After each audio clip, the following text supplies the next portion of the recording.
Welcome back. वज़ीर आज़म यूसुफ रज़ा गिलानी ने 9 जनवरी को 10 रोज़ कबल ये तहलका खेज़ बयान जारी कर दिया था कि मेमो केस में chief of army staff general Ashfaq Parvez Kayani और director general ISI general Ahmad Shuja Pasha ने जो बयान अपने दाखिल कराया सुप्रीम कोर्ट ऑफ पाकिस्तान में, उन्होंने जो तरीक़ा अपनाया वो गैर कानूनी और गैर आइनी था। ये बयान मजाज अथॉरिटी की मंजूरी के बगैर दाखिल किया गया। बहुत ही अहम बयान था क्योंकि इसमें उन्होंने बराह रास्त इल्ज़ाम लगाया आर्मी चीफ पर और DGI पर कि उन्होंने कानून तोड़ा और आइन की खिलाफ वर्जी की। 10 दिन गुजर गए हैं। वज़ीर आज़म यूसुफ रज़ा गिलानी ने इस बयान के हवाले से ना इसको वापस लिया है और ना ही इसकी किसी किस्म की कोई तस्हीह जारी की है। वज़ीर आज़म अपने इस बयान पर कायम हैं इन खबरों के बावजूद कि गुज़िश्ता हफ्ते एक मुलाकात में आर्मी चीफ जनरल कियानी ने सदर आसिफ अली ज़रदारी से कहा था कि फ़ौज के अंदर जारी जज्बात की बिना पर यह ज़रूरी है कि वज़ीर आज़म अपना ये बयान वापस लें या इसकी तस्हीह जारी करें, क्योंकि अटॉर्नी जनरल ऑफ पाकिस्तान यानी कि हुकूमत के चीफ लॉ ऑफिसर भी कह चुके हैं कि आर्मी चीफ और DGI ने दरअसल कानून की पाबंदी करते हुए सही तरीके से मुरवजा अंदाज में अपना बयान दाखिल कराया था। वज़ीर आज़म के बयान की नफ़ी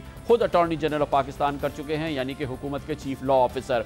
वज़ीर आज़म की पोजीशन को कल धचका एक बार फिर लगा जब एतजाज़ एहसन जो वज़ीर आज़म के आज वकील हैं, उन्होंने कहा कि वज़ीर आज़म का ये कहना गलत है कि आर्मी चीफ और DGI ने बयान गैर कानूनी तौर पर दाखिल कराया। वज़ीर आज़म अब भी अपने इस बयान पर कायम रहते हैं या नहीं, ये बहुत अहम बात है, लेकिन जनाब एतजाज़ एहसन ने वज़ीर आज़म की कल दफ़ी की।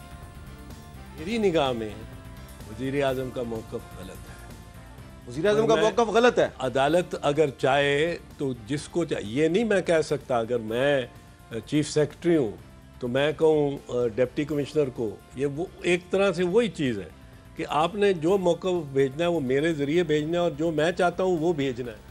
तो अब होगा क्या? वज़ीर आज़म ने तो बयान वापस नहीं लिया, वो अपने इस बयान पे कायम हैं। दूसरी तरफ आर्मी चीफ अपने ओहदे पे कायम हैं, इसके बावजूद कि चीफ एग्जीक्यूटिव हुकूमत के वज़ीर आज़म कह चुके हैं कि उन्होंने कानून तोड़ा है और DGI ने आइन की खिलाफ वर्जी की है, कानून की खिलाफ वर्जी की है। क्या रास्ते हैं इन दोनों जर्नलों के पास कि वो अपना ऑनर रिस्टोर कराएं? इस सिलसिले में हम बात करेंगे। हमारे साथ हैं जनाब SM ज़फ़र, मुमताज़ माहिर कानून, साबिक़ वज़ीर कानून।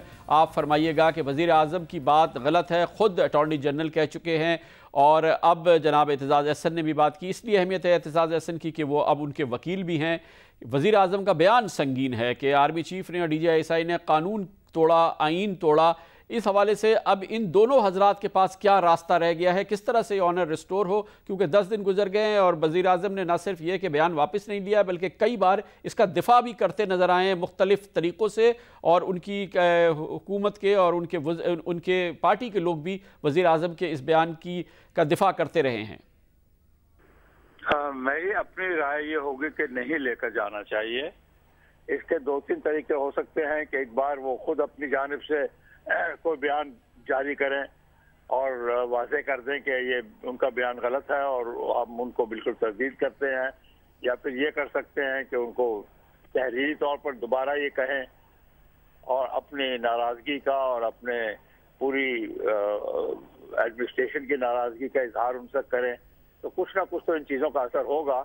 ये कहना कि बिल्कुल ही असर नहीं होगा, मैं अभी मानता नहीं। और तरीके ईजाद करने चाहिए और रास्ता अपनाना चाहिए।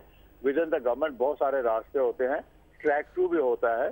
बहुत बहुत शुक्रिया जनाब SM ज़फ़र। कहते हैं कि ज़रूरी है कि ये बयान इसकी तस्हीह आए या इस बयान को वापस लिया जाए।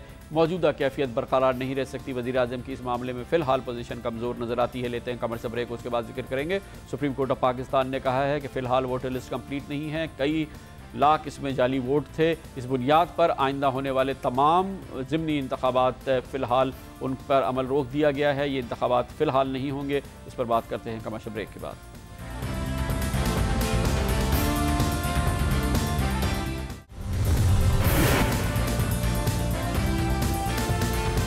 सुप्रीम कोर्ट ऑफ पाकिस्तान ने आज जाली वोटर्स लिस्ट के हवाले से केस की समाअत के दौरान हुक्म जारी किया है कि आइंदा होने वाले ज़िमनी इंतखाबात का इनेकाद रोक दिया जाए फौरी तौर पर। उस वक्त तक ये इंतखाबात न मुकर्रर किए जाएँ जब तक कि वो साफ शफाफ वोटर लिस्ट तैयार नहीं हो जाती। 5 ज़िमनी इंतखाबात बहुत अहम होने थे। आइंदा चंद हफ्तों में ये 5 खाली हुई थी इस वजह से कि तहरीक इंसाफ में शमूलियत इख्तियार की थी। मर्दान से NP के ख्वाजा मोहम्मद होती ने, पाकिस्तान पीपल्स पार्टी के सरदार आसिफ अहमद अली ने खसूर से, मुल्तान से शाह महमूद कुरैशी ने और मुल्तान से ही मखदूम जावेद हाशमी ने और रहीम यार खान से जहांगीर खान तरीन ने। ये ज़िमनी इंतखाबात अब नहीं होंगे। मामला वोटर्स लिस्ट का है और इसी वजह से सुप्रीम कोर्ट ऑफ पाकिस्तान ने इसका इनेकाद रोका है। आइंदा इंतखाबात के हवाले से इन अहम सवालात के जवाब हासिल करते हैं और इसके लिए हमें ज्वाइन करेंगे free and fair election network के सरबरा जनाब सरवर बारी से। बहुत बहुत शुक्रिया बारी साहब। आज सुप्रीम कोर्ट ऑफ पाकिस्तान ने बहरहाल आइंदा ज़िमनी इंतखाबात रोक दिए हैं वोटर्स लिस्ट के मामले पे, हालांकि हालिया महीनों में भी ज़िमनी इंतखाबात होते रहे हैं,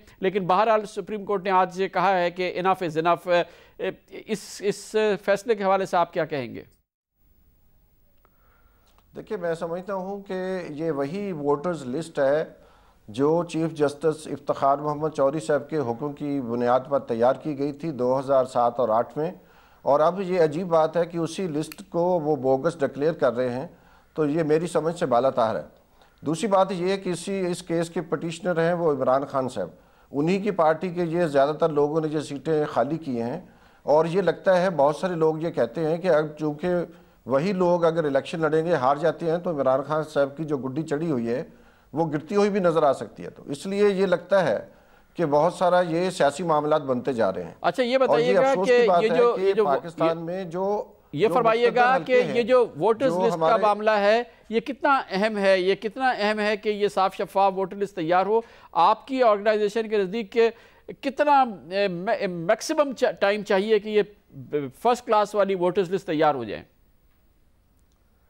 नहीं, देखिए, जो अभी जो वोटर लिस्ट तैयार हो रही है उसको जो है 55,000 जो डिस्प्ले सेंटर हैं वहाँ पर वो अपने अपने इलाकों में ये लिस्टें डिस्प्ले की जाएंगे 21 दिन के लिए, और लोग आएँ अपना वोट चेक करें, वो डिजिटली भी चेक कर सकेंगे इलेक्शन कमीशन के मुताबिक, और उसके बाद जो है वो तकरीबन 1 माह लगेगा जिसमें ये फिर इसको इम्प्रूव किया जाएगा, और मेरे अंदाजे के मुताबिक जो है वो तकरीबन 2 से 3 माह में इलेक्टोरल रोल्स मुकम्मल तौर पर तैयार हो जाए। चले, ये तो बहुत अच्छी बात है कि आपके अंदाजे के मुताबिक 2 से 3 महीने में ये पूरी लिस्ट बेहतरीन तैयार हो जाएगी। इलेक्शन कमीशन ऑफ पाकिस्तान पूरा तश्कील नहीं हुआ, इसके बारे में सवालात उठाते हैं। आपकी ऑर्गेनाइजेशन इस वक्त जो इलेक्शन कमीशन की पोजीशन है उस पर आप क्या कहते हैं? देखिए, हमारी कोई ऐसी रिजर्वेशन नहीं है कि इलेक्शन कमीशन की जो तश्कील का मामला है, इलेक्शन कमीशन 18वीं तरमीम के बाद जो है वो मुकम्मल कर दिया गया था, उसमें 4 सूबों की नुमाइंदगी है, चीफ इलेक्शन कमिश्नर है, लेकिन इस वक्त जो है वो तमाम मामलात इलेक्शन कमीशन देख रहा है, ना कि चीफ इलेक्शन कमिश्नर साहब देख रहे हैं। ये एक बहुत रेडिकल शिफ्ट आई है और इसको हम खुशामदीद कहते हैं। बहुत बहुत शुक्रिया, बहुत शुक्रिया। इलेक्शन कमीशन खुशामदीद कहते हैं। मुकम्मल है, लिस्ट 2-3 महीने में मुकम्मल हो जाएगी। ये बहुत अच्छी सॉलिड चीज़ें हैं जमहूरियत को मुस्तहकम करने के लिए। इसके साथ ही हमारे आज के प्रोग्राम का अख्ताम होता है। कल आपसे फिर मुलाकात होगी। कल तक के लिए कामरान खान को इजाज़त। अल्लाह हाफ़िज़ नासिर।